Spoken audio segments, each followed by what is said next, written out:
Hey everybody, this is Rydo and we're back to Darksiders 3. Like very quickly there, I had to drop down from balanced gameplay to story mode, the easiest difficulty, which is a bit disappointing. It's also very weird how like you have this pause menu and it's all in this pinkish hue. Um, Also seeing a lot of pop in here when we turn. And I'd like to fix that. I don't know how I could fix that though. Like,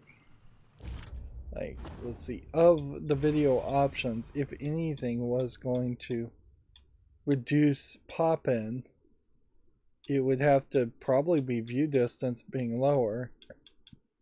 But when I tried to play with view distance much lower, it didn't really do anything. And noticeably, and the pop-in still seems to happen. Inherently, the game is just unloading the textures that are behind the character and expecting you to turn slower than it would take it to load those images back, but it's not doing a good job, and that's just bad programming. There's not a way to fix that. Maybe texture quality or post-processing or effect quality could affect something, but I think likely not. So we're gonna just have to live with the pop-in as we have to with most games. But yeah, remember this is a like fast-paced jump around, dodge, dash game. So surfaces that are in an arena should look fine. Honestly, I don't think you're benefiting from using the visual processing power to have reflections on some of the wetter parts. Plus, the whole chain sound effect is a little bit annoying.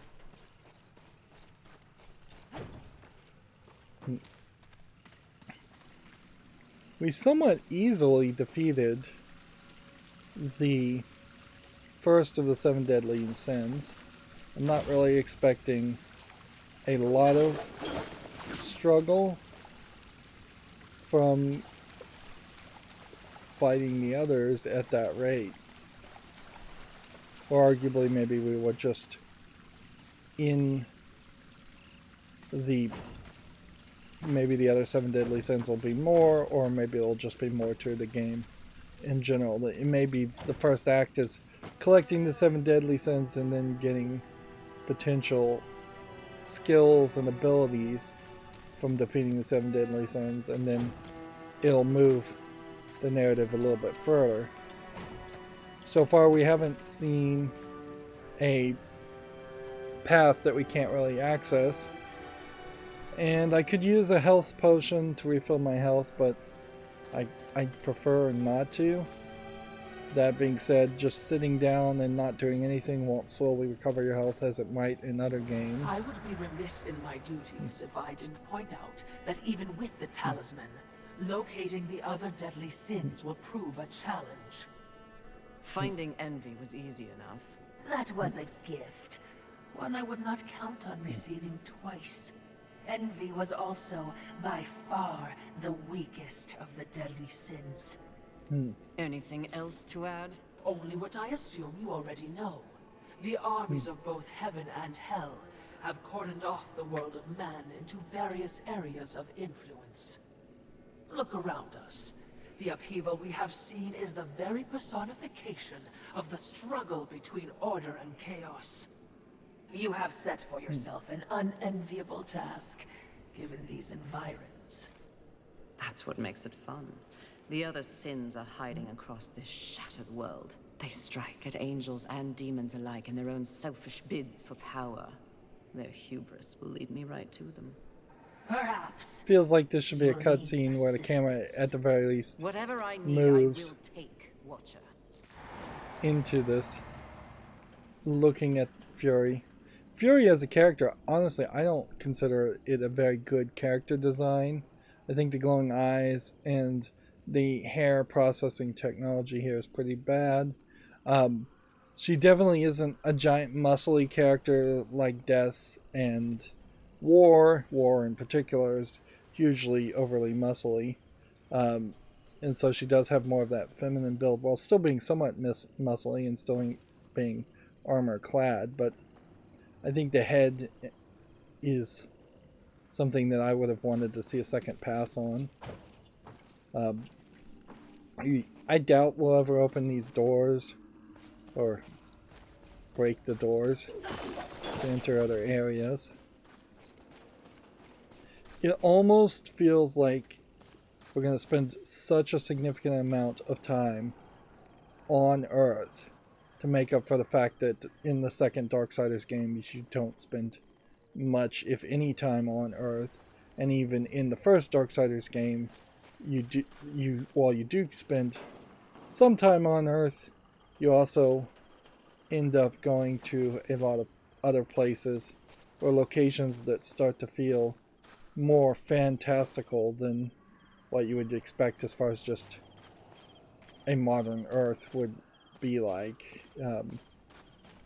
There's like a graveyard in the first game that definitely feels more akin to a fantasy world area than what we're seeing here. We might climb on these tethers at some point and cross that way. There might be some way in which we teleport ourselves through water or use water to freeze up to make staircases. I can baselessly speculate quite a bit, of course.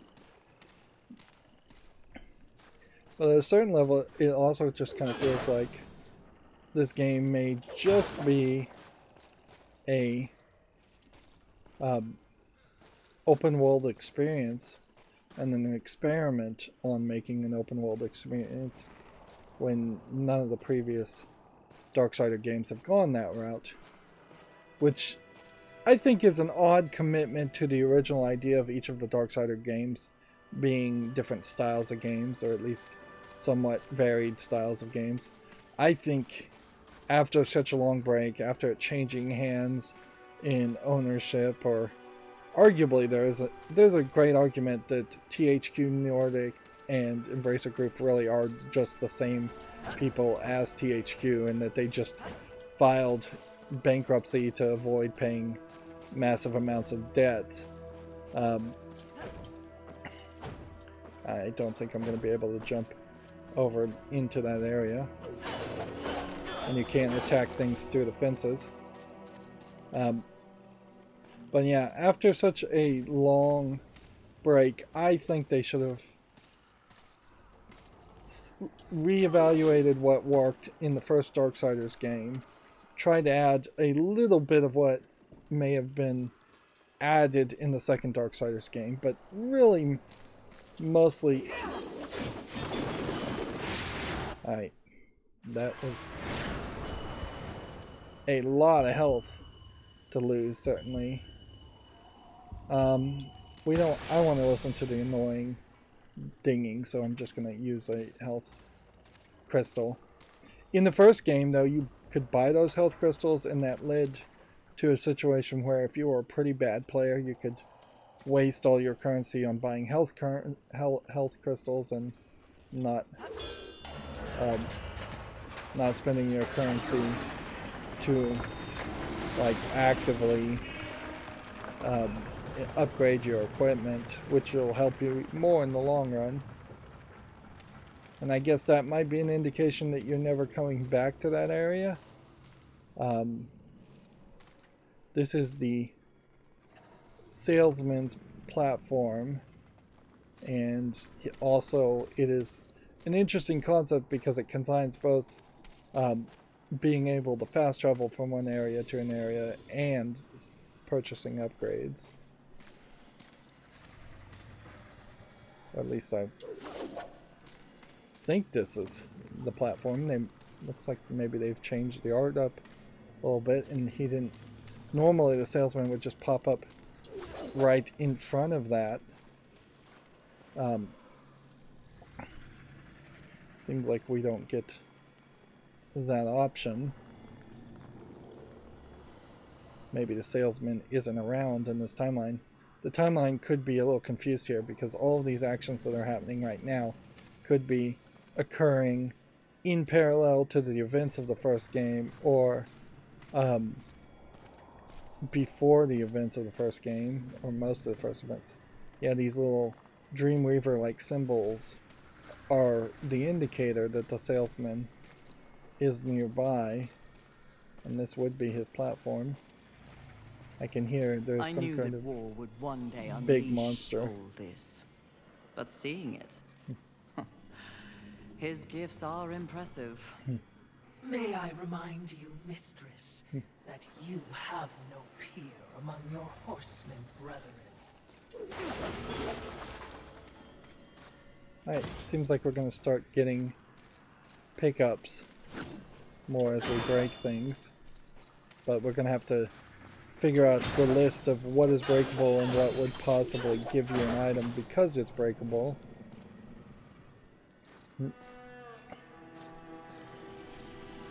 I didn't fully cover the backstory, and they didn't really cap it as far as the backstory of what happens in Darksiders 1, but suffice it to say, someone forges a fake 7th seal of the apocalypse and uses it as evidence to say that War appeared as if he was called to start the apocalypse, even though he wasn't called.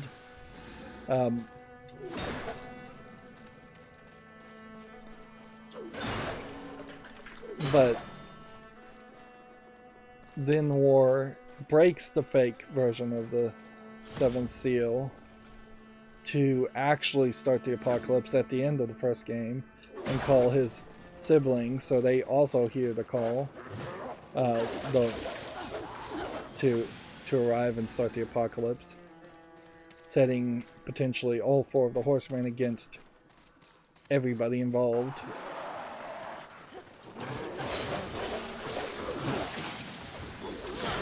There still feels like there's a problem with this early easy mode gameplay, in that if you even have 2 people attacking you at the same time, or attacking you in different ways, if one of them has a ranged attack, it doesn't feel like enough dashing can really be done to guarantee you're not going to take any damage. So then even on easy, it feels like this is one of those games where you're just guaranteed to take some amount of damage, unless you're very, very good at the game, which that's ridiculously demanding, certainly. Yeah, I can't quite remember if the actual 7th seal was broken at the beginning of Darksiders 1, or if the fake 7th seal was broken at the beginning of the first one. It seems like the fake 7th seal, though, has enough of the same properties of the real 7th seal, though, to have at least called War. I wouldn't be surprised if this game doesn't try very hard to give a ranged weapon to our character, since the whip itself is already at a certain level a ranged weapon. Interesting. Ickeys. I-C-Y-S. In the first game, there was a decent amount of... I don't think I can climb up here at this point. There was some signage and things like that at the very beginning of the first game, but I don't think it went very far. And again, in the first game, you get away from the human part of the destroyed world fairly quickly. Okay.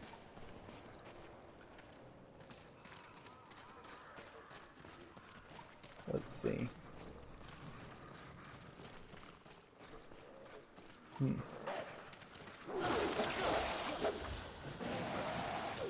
We're seeing a lot of dead demons already around these areas, which that does give me the feeling that there's something we're going to be involved with, or something's going to be revealed showing that somebody else has already killed a bunch of demons more than just angels. And it's about halfway through the first game that you start to see the angels. And you fight them a little bit. You have some very interesting background music happening here.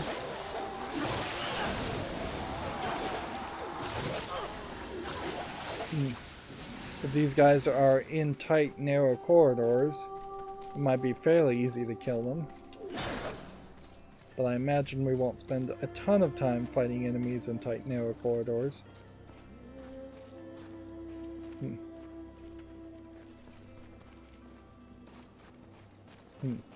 You just hear a lot of people walking around in a lot of different places.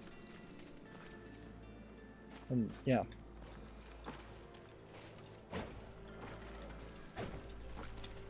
Doesn't seem like you can really grab and reach that area. So there is potentially an upper area here that we'll have to investigate later. We'll probably start to realize that there are narrow pathways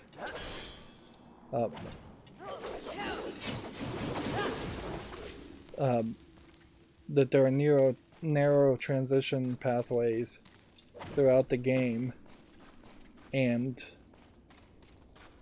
you're going to end up going through them several times. Interesting. I just got stuck on a rock.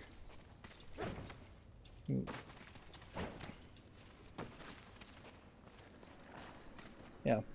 I was just talking about, in another game I was covering and criticizing, the idea of having clipping sort of turned off on a bunch of rocks and objects on the ground, so you aren't just tripping over things like that. It can lead to smoother action, certainly.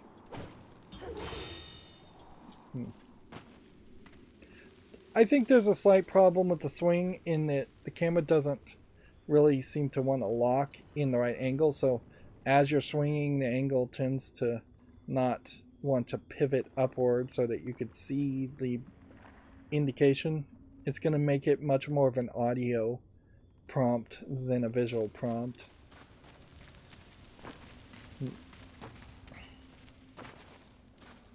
I can't help but feel like this isn't much of a video game so far, though. Like, it feels like there should be more enemies and more actions happening. And anytime you see a crawling transition like this, that's probably to load in a different level. These levels aren't, by 2018 standards, so far huge, but we may not be seeing all of it either.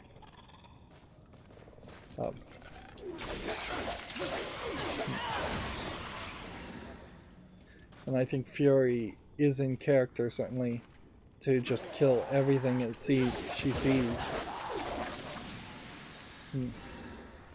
I guess having a female character as your heroine, that we're going to immediately have our ears open for just rampant misogyny from demons.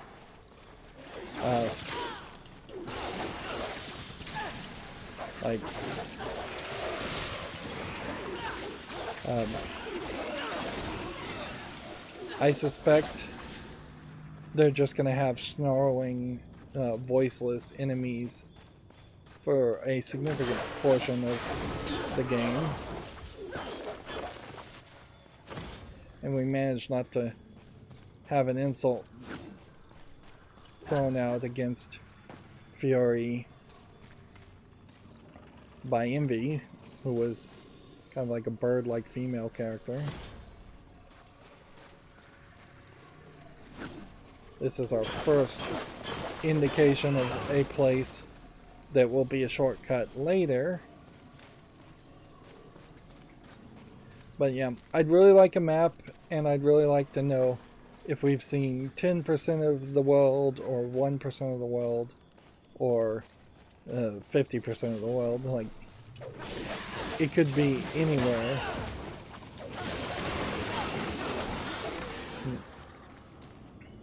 I don't know if I particularly enjoy dashing forward towards an enemy when it has the same button as dashing away from an enemy.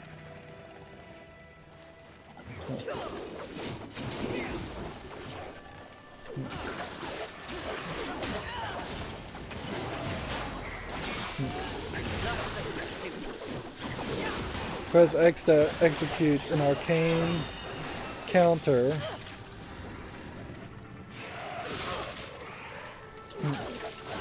When is, I guess, the question. Can I do arcane counters? It almost has a bit of a Breath of the Wild feel, where these enemies are cooking each other and eating each other, and they have little meat spigots. Although, notably, the meat spigots don't seem to always guarantee a victory. This could have been a huge mistake.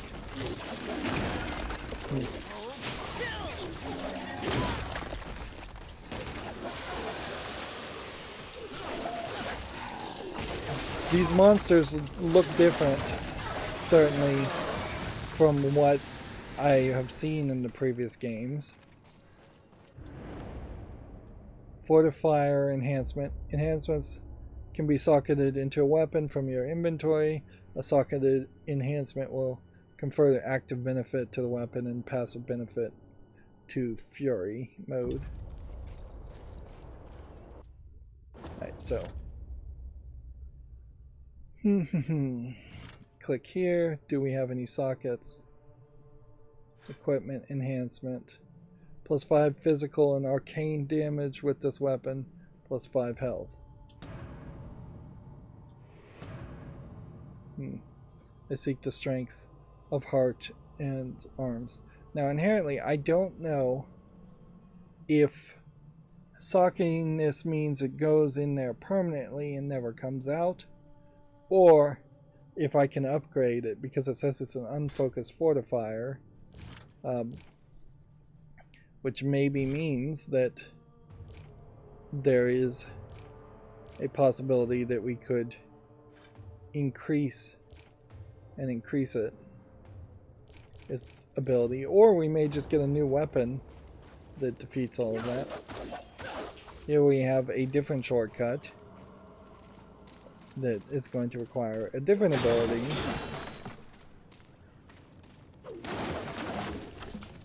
Yeah, and this, I assume, is still all kind of Haven. Humans using cars and barriers as a way of potentially trying to protect themselves from demons. And the demons we may be seeing now and fighting now may be humans that have been overwhelmed, eaten, turned into demons or monsters. It's definitely less zombie-like in the characters we're fighting compared to the first game. Can I get up there?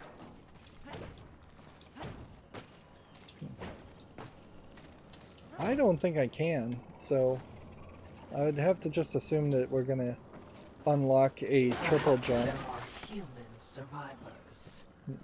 Not my concern, Watcher. You'd half expect a human to talk to you through these barriers so you can't attack them. She doesn't seem to have any care about human survivors at the moment. Havoc form. Temporary call on the Fury. Havoc form to decimate foes. While in the form, Fury inflicts massive amounts of arcane damage, plus left tab and right trigger to unleash Havoc form. That was always an odd combination of buttons. But let's do it.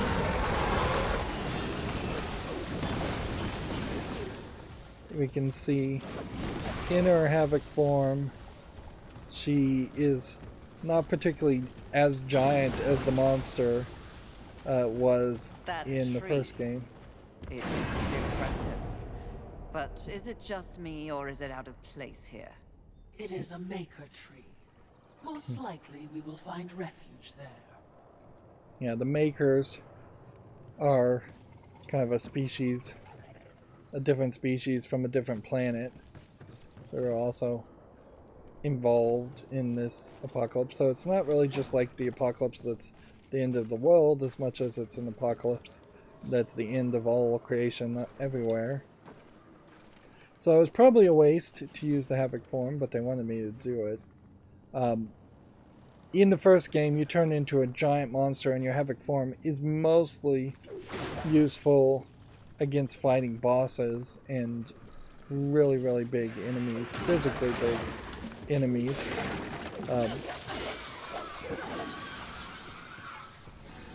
Whereas just being a glowing piece of fire,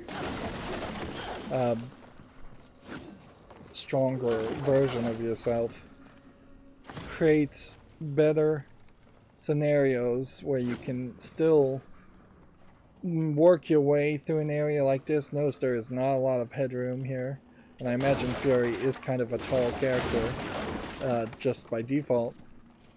So if she was in War's Fury form, she would have not been able to enter this area and find collectibles. So that really fixes a problem with the first game with this Fury form, because you're no longer constrained to making every area giant and open-ended.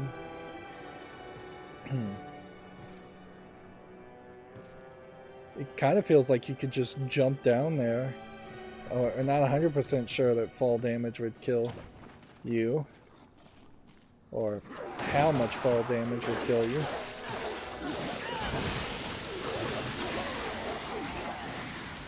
There's a little bit of a combo system here, certainly, so if you get a good attack combo going in a narrow section like this, people will potentially be able to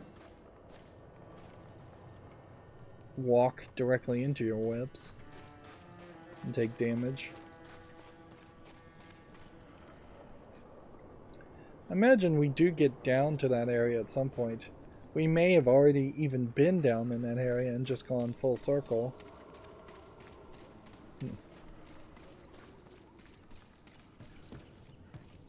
I question the growling a little bit. I question, that looks like that might be a dungeoner level. In the first game it was Zelda, in which you get into dungeons, although at this point Zelda Breath of the Wild has established the idea of Zelda games without really having dungeons, so I can't even really make a comparison like that anymore. But yeah, the old school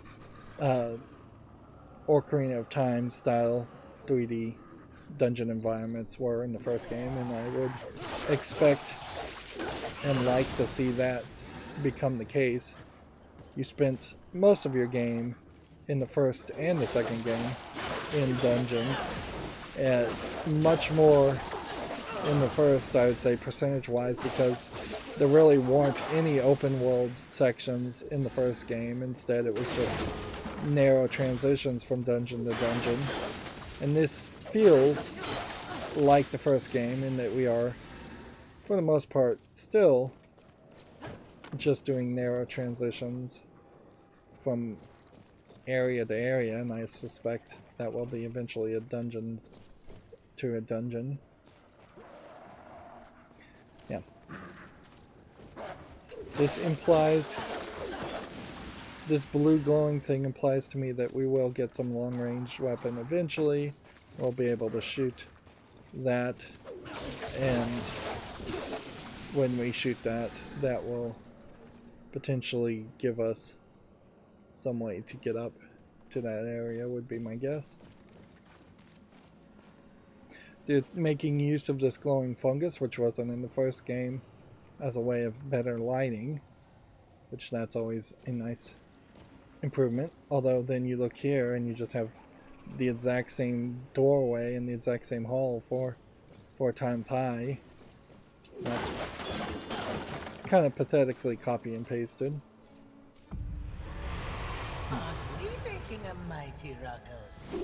This again feels like a pre-rendered game, not in-engine. That looks way softer than the in-engine passionate little thing, aren't we? Do not test my patience. Very well. War is too hazardous an occupation for myself, Horseman. I am here in the name of blind capitalism.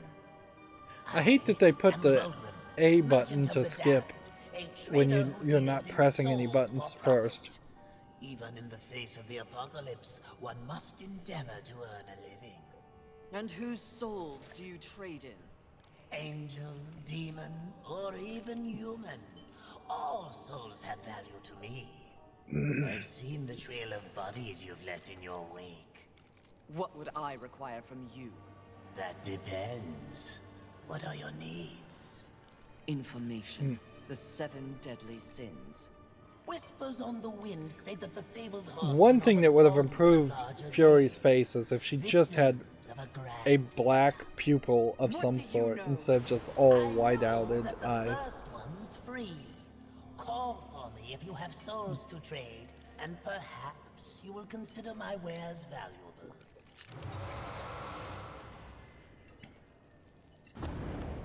So, Vulgrim's plinth. Fury can feed collected souls to Vulgrim to each attribute. Attribute points can be spent in Fury's character menu by pressing the back button, or whatever it's called now, options button, pause button. They've changed the names now. Really, that's the pause button, is what it would be, the 3 lines. Although options button makes more sense. This ancient network of pathways flows throughout the world and beyond, allowing fast travel between plinths. Alright. So, yeah, levels for upgrades. Every time I want to even spin around a little bit, there's this danger, certainly, where you end up right zoomed in on the character. The camera probably could use some tweaking around that. Alright, so you hit B. What would you ask of this humble merchant? The serpent holes are the shortcuts. Right now, you really would only be able to maybe go back to the very first serpent hole you saw. Show me your wares. Time. So you can have an infinite number of small, medium, or large healing shards, wrath shards, havoc,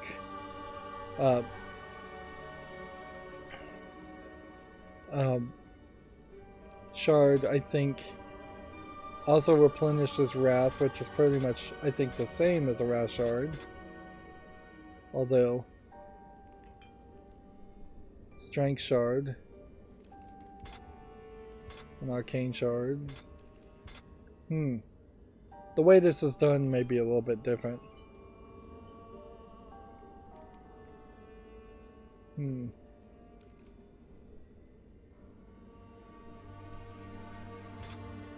Increase defense for a short time. Increase attack for a short time. Increase attack speed. Undying shards would be good to have 1 at any time, but I guess those are all consumables. As far as ingredients, they have nothing right now. The Echo Mark.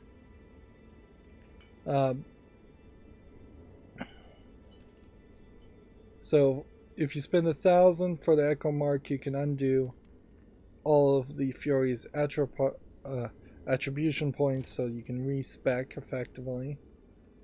In specials for 5,000, we could have the Unfocused Leviathan, which is plus 5 lurchers when breaking objects with the weapon, or plus 18 regeneration per minute. That sounds like a great idea to start with.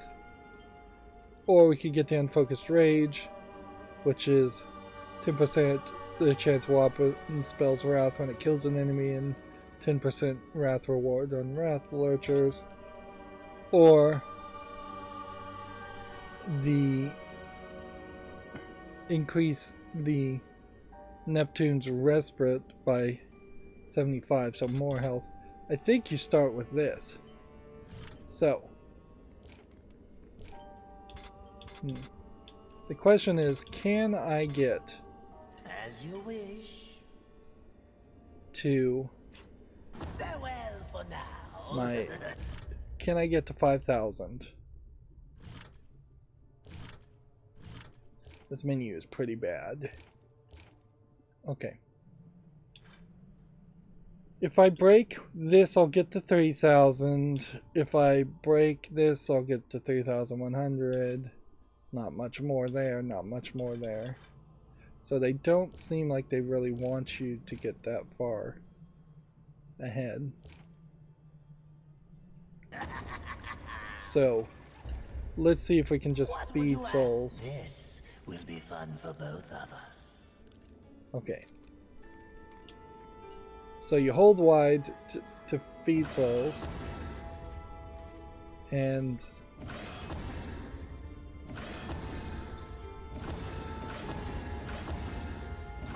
getting it on the exact number seems to be kind of impossible.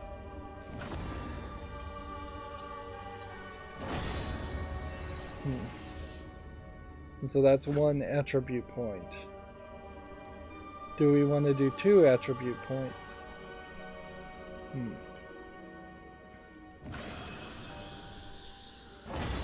It probably stops you when you hit the maximum. So I could, As you wish. I could potentially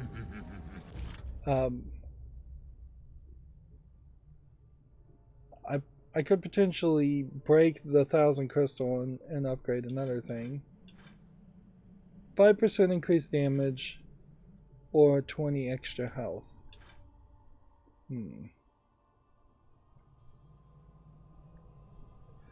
It probably is more valuable to increase your health first than it is to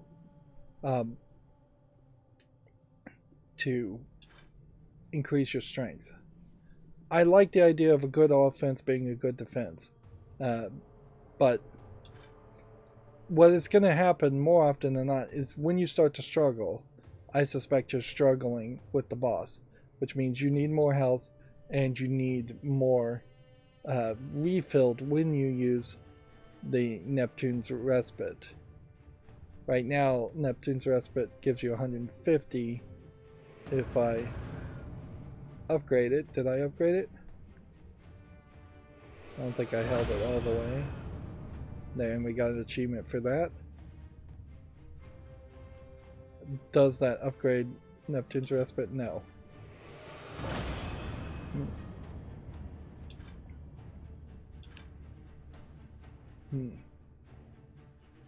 So then it just becomes the question, should I upgrade Arcanum or should I upgrade physical damage by another 10%? And that's where having the numbers pop up might make some sense. But I don't know. Right. This is such an awkward menu. Press Y to upgrade this unfocused 4 to 4 plus 5% physical damage. The game at this moment is not telling us that there's a better way to upgrade the unfocused fortifier, so I'm just going to socket that in now. And then apparently you can unsocket it and socket it in, so I'm not even in any danger. Yeah. Yeah, so you can just put it in and take it out. Okay. That works perfectly well.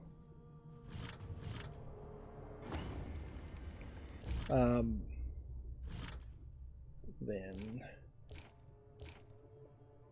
yeah, I just don't buy this, so I'm gonna hit X and shatter them all on all of these.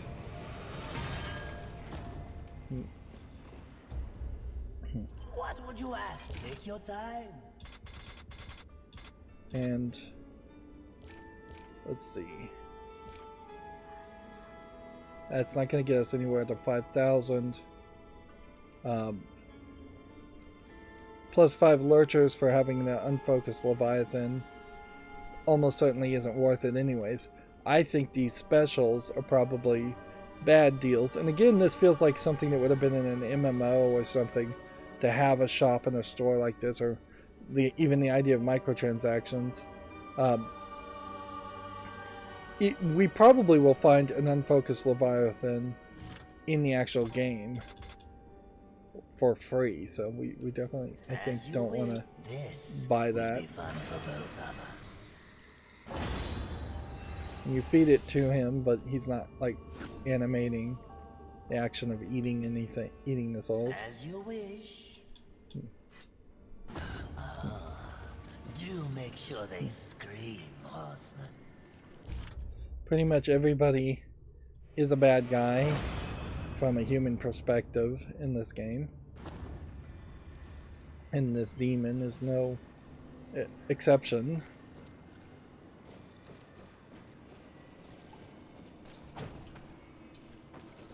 And that may very well... Demon tongue. They live to confound and feed up the scraps of a world they help destroy. Indeed they do. But despite his thirst for souls, Fulgrim may be a useful tool on this journey.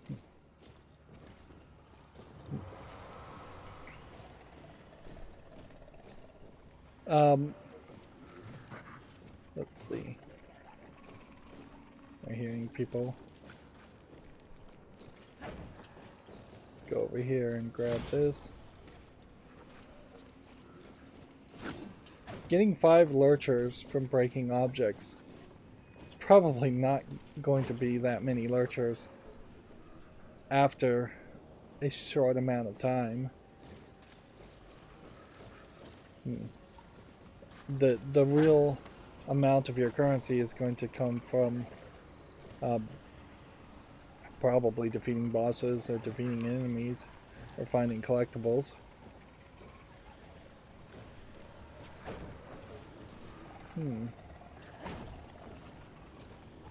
Okay.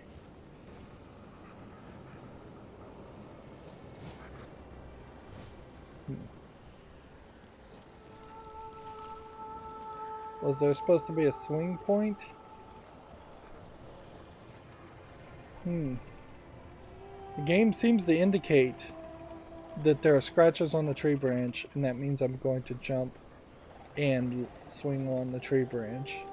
Also, you would fall and find that collectible, or you just fall further down. You're not going to probably fall to your death, so I'm assuming that's what is the move. Yeah, getting like a couple of lurchers, just killing those guys is way more than getting just 5 from destroying items.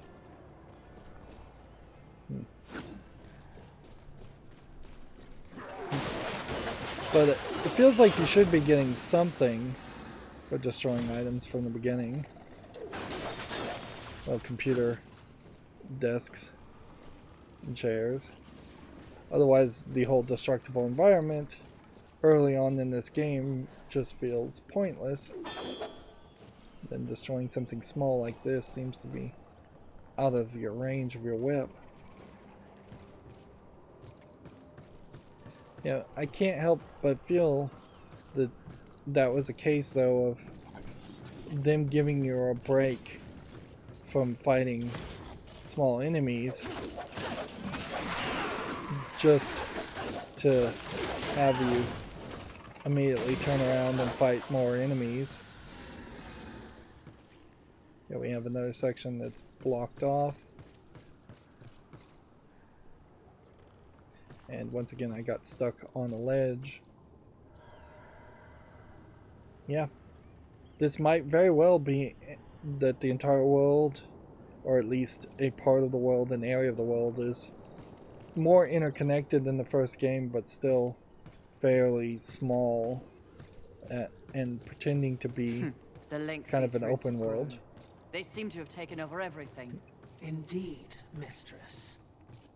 The Watcher is, I guess, technically not a demon, and the Charred Council, I think, are technically not demons either, but they are kind of their own thing.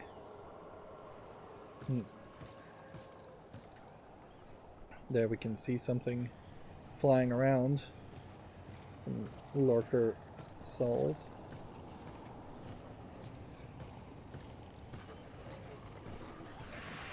Yeah. The second game, the second Darksiders game in particular, tried to have more open worlds and have more of riding horses. And we saw the horse in this game, but I wouldn't be super surprised if there's very small areas and very few areas that you actually do call upon the horse and ride it. Because that is an influence from, like, Ocarina of Time that really doesn't work, and arguably it doesn't particularly even work well in Ocarina of Time that just have big empty fields with not much going on there. Darksiders 2 went in that direction quite a bit, and that was fairly annoying to have this central area that you had to cross multiple times throughout the game. This game is starting to feel a little bit frame ratey, like a little bit awkward. It's not super surprising. There's a lot of textures and a lot of 3D models being depicted right now. And if it becomes a real big problem, I might need to turn down some visual settings. These are definitely at the highest settings when the game itself didn't really recommend that. It recommended more medium settings. It's fairly common these days for games to try and limit you to a certain level, and well, that's not what I mean to say. I mean, it's fairly common for games to try to future-proof themselves and be able to potentially depict way higher resolution than modern hardware when the game was released could actually depict. I'm noticing that it does seem like if you toss enemies off the edge, you will manage to get instant kills. Yeah, a lot of resolution here. I don't know if game engines really can support unloading lower platforms and lower levels as well as they've been optimized to unload or just visually depict things in the far distance. Because you don't need the actual 3D physics or models for an image like that. You just need the image of what it looks like, and then as you get closer it can become a real object that you can actually interact with as Fury.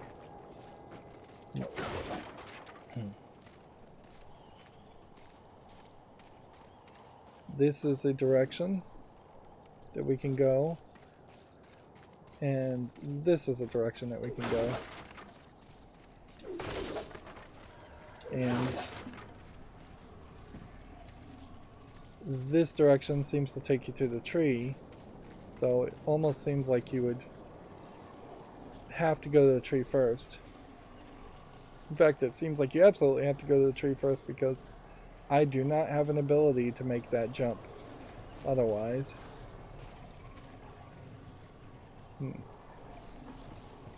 And crawling down here, I don't know if this is leading to a new area or if this is just leading to a small collectible. Little secret area, I guess.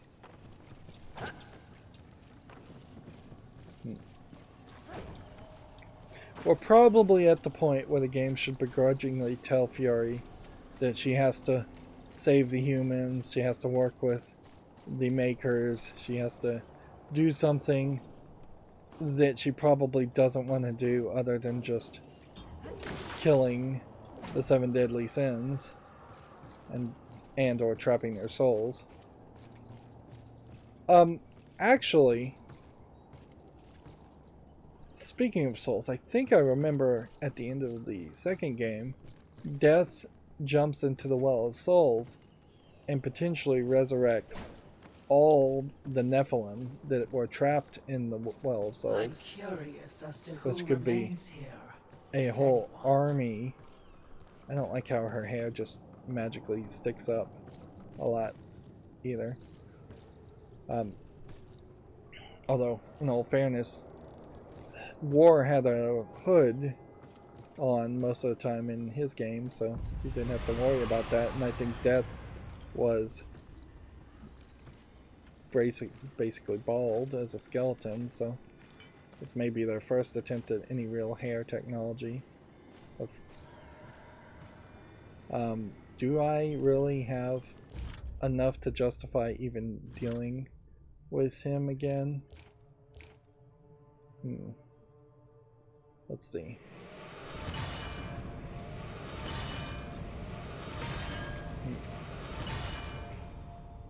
In the previous games, he's been the only shopkeeper that existed, so What would you there's ask of no this will be fun. no for real both danger of us. in just upgrading things.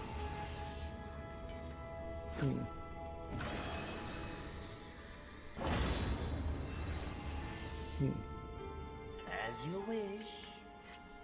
Farewell for now. All these lines of dialogue sound new, which, yeah, I imagine you would just have to get new voice actors and start all over again. Even if you got the same voice actors, you probably need to bring them back and have them redo all the lines of dialogue, because it's just been so long that any new lines of dialogue is going to have to be matched with any old lines of dialogue, and as such, you might as well just start over from scratch.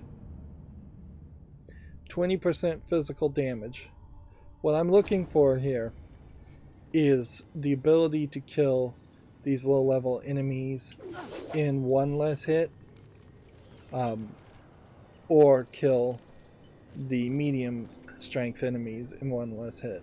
I want a level of safety where I don't have to potentially dodge an enemy, which, yeah, you get to side dodge when you have the left trigger pulled.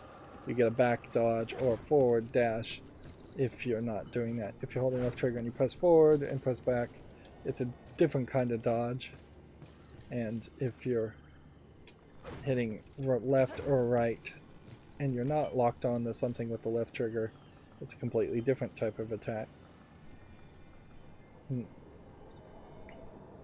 The fabric in her outfit seems to probably be reminiscent of the Cape of War too, when arguably that could have been cut out. Not just because I don't feel like it's an amazingly great, I don't think it's particularly good for her armor design in the first place, but because it would save some rendering visually to not have fabric technology just flopping back and forth in a very natural state. Like, if I told you that the cloth around her belt is taking 2 to 5% of all the GPU physics processing power in every scene, you would probably not be happy about that. And between her hair and the fabric, you might be hitting a high percentage number. I'm baselessly speculating here, but I wouldn't be surprised. Although, then you would just have her leather pants and her butt cheeks being shown, and so maybe there would be some complaints there too, but I would say put maybe more of a armor around that if that's a real problem, or just don't worry about it. The camera being better could also fix that, certainly. Or even having her hair flow all the way down her back could be a way of fixing that. Longer hair that didn't float up as much might be a different way that you do your changes. Of course, I'm talking way more about the appearance of Fury than I ever did about Death or War, because frankly I'm just naturally inclined to look more at females, and just my eyes will glaze over and not pay attention to male characters, which makes an argument for more female characters as protagonists. Behind me, wee ones. Actual Let humans. me tend to our uninvited guests. And this is a troll, I believe. A horseman. Fury, currently reserving the right to kill you where you stand. And you are? Surprised. And more than a little relieved. Call me Ulthane Blackhammer. So you'll not be flattening me today? I think this character Aye. is the same character from the first game. Today, my skills are only aimed towards instruments of death. And again, this feels pre-rendered. No, not theirs neither. Like your counsel, I care for balance, horsemen. Humans, frail as they be, are part of the balance. Surely you're here to help protect them. Wrong question. A tribe of useless, hairless simians whose greatest talent was inventing ingenious new ways to divide and destroy one another. They could suffer forever or die tomorrow, and I wouldn't bat an eye either way. And what is your business here? You'd think the What do they humans call would attract you? Jones. the seven Question deadly you sins. again with your last breath. Look around. Look what's happened here. Do you honestly think anything scares me now? Very weird to have a Say human what? in this game This one's series. none for trifles. Yeah? What do I have to lose? This moronic conflict makes you all look so stupid. Angel, demon, horseman, even maker. What are you even fighting for, huh? Tell me.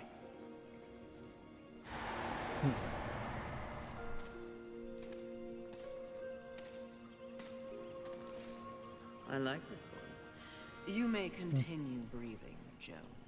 Horsemen, please. To have you on our side would turn the tide in ways we cannot measure. Humanity might stand a You're chance. seeing some While my odd mission jumps does between involve balance, it scene does not and scene. require them. I am here to root out the 7 deadly sins and return them to the council. No less, no more. What if I can help you? That bit of chain you carry could use some work. I sincerely doubt that. I'm faring quite well without any help. Of course. But in case you missed the moniker, I am a maker who specializes in instruments of destruction, chaos, and the deliverance of pain. So it stands to reason that we little Ulthane could enhance your arsenal if your horsemanship would give me the chance. In exchange for... Humanity will not survive without aid. If you come across any humans on your journey, please direct them here. Haven is the only place they might be sufficiently protected. direct them. How do you expect the apes to cross a battlefield and find you? Oh, I don't. They'll need this. The bridge. Only humans can use it. One touch, they're sent to Haven. Must I touch them? I accept your offer, Maker. Though I doubt it will make your collection any less useless. We have a non-deal, then. As a show of good faith, a gift. Wrath. Where? You seek a pit of hellstretch set in the nether, beneath the city. And please, horsemen. Yes, yes. I will shepherd the wee ones your way, pointless as it may be. What's funny is that these are And probably remember, pre-rendered Fury, images, the and doors even of at Haven that, stand open to her any who character ask. her leg is clipping through the badge that she collected. So now we have this secondary gameplay element of finding humans and teleporting them back to Haven. So I imagine they will just teleport / fade away. In the first game, you collected pieces of a ancient sword, and if you got all the pieces of the sword, then a maker could forge it together and give you this super strong sword. You may have even gotten some pieces of armor and gotten a super strong piece of armor. I'm not sure that we're really going to have that same type of gameplay in this case, where we are actually looking for collectibles.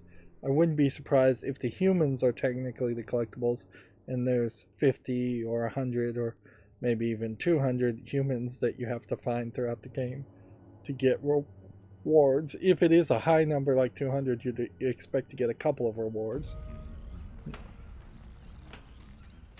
It definitely feels weird, though, to have humans show up. That feels like these humans should be from a completely different game, or hinted at it being a different game. This character, which we can talk to, is definitely not a human. Jones we can talk to. He seems to be carving something here with his stones. There's also a path up here, so we need to investigate the full area. This may be closer to the second game, where we get several quests and get teleported back to Haven multiple times.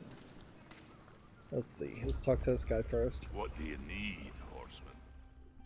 Upgrade weapons. Let's see if you will do Some that. blessings to you, Fury. I hit B, wrong Well, button. that's Fury aiming to lay down a mighty hurt, are we? We would need 2 silver of adamantium to upgrade our damage for our barbs of scorn, even by 8%. So it probably would be smarter to upgrade Let's see what I can do for you. this first.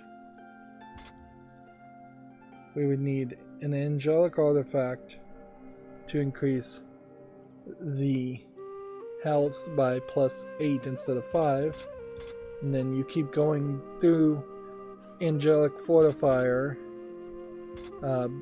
paths to increase your health more and more, and the amount of collectibles is fairly ridiculous to get to that point. Or you have a demonic fortifier, which would increase damage, which I think I do just want to keep on going down the damage path. At the end of the day, a balanced fortifier, one way or the other, is +20%. And it might be that you have to upgrade both paths before you could get the balance back. So if we find an angelic fortifier +3 somewhere, starting at that point might be better. Interesting. Good luck to you, Fury. Yeah, it does seem like we are going to have aspects like the second game where you're going to get a lot of upgrade elements and items. I don't know what these faces are supposed to represent. When they talk about the maker or creator, as far as like who the god equivalent, without saying the word god, is in this world, and they barely talk about him, and barely. He seems to be mostly just an unknowable force that even angels and demons have never actually seen. Welcome to Haven. I bid you welcome. I bid you welcome. So all he's going to say is, welcome, welcome, welcome. Let's talk to Jones and see what he has to say. You done killing monsters yet? So maybe these guys will give us quests later, but at the moment they seem very basic. You and these humans are welcome here. This is probably a female maker. This may lead down to the DLC Crucible. Committed to his cause. Ulthane, he is blind to what truly matters. Perhaps, yes. Just another pawn who will never understand the game into which he's been played. And he does love the sound of his own voice, doesn't he? Not like anyone I know. Did you say something? So it seems like I could use that elevator to get back up, and I'm not 100% sure this is the right way. The icon in the lower right corner, I assume, is quick saving. It's not like the game bothered to tell me, but also at this point in even 2018, you don't really need to tell the player that that's the autosave icon. Just assume any icon in the corner that pops up is an indicator of a game being saved. At some point, we probably would be nice for PCs and consoles to have some level of battery backup saved feature, something that would give just a minute or two of extra power if something was being written to a hard drive, even if the computer was fully powered off instantaneously. Then we could get away from the idea of checkpoints being saved or save files being corrupted. The last time a save file actually was corrupted for me was probably, it could have been 20 years ago, really. It's been a very long time. It's fairly easy to make one save file and have a copy on write system in your file system, if Windows embraced that idea. And what that would mean is that if the file was corrupted in some way while it was being saved, the original file wouldn't be overwritten. The original file would only be overwritten when the hard drive starts to fill up. That's what generally copy on write is. It makes a new copy on every single write to a file instead of just overwriting in the same position on the hard drive over and over again. But yeah, I'm getting into a rant about technical standards or systems and file systems, which means it is far past the point to wrap up for this game. I hope I'm going the right direction. I was right about my speculation as far as the game is going to force her to do more about humans. It's blatantly obvious by the time we hit the end of this game, Fury is going to be less furious and care about humans more. I hope we don't run into too many humans talking too much, because that's not really what this game is about, and it puts it in a different direction. Although this game already feels like it's going still too much in the direction that I was never really thrilled with in Darksiders 2. There is a alternate universe where, or a potential future even, where the Darksiders series got rebooted and remade after it finished the first time, and it limited itself to just being a Ocarina of the Time adventure game like the first game, and then it established those gameplay mechanics and those ideas and stuck with them for 4 games, instead of doing this wild experiment of different types of games or slightly different types of games. Alright, though, that's going to be it for this recording. As always, I ask you to like, share, subscribe, comment, and watch every second of my videos. If you want to friend or follow me on any social media sites, there's a whole bunch of links down below. And if you want to support me further, there's a link to Patreon, or you can friend me on Steam and get me a game off my wishlist. Thank you for watching. Have a good evening.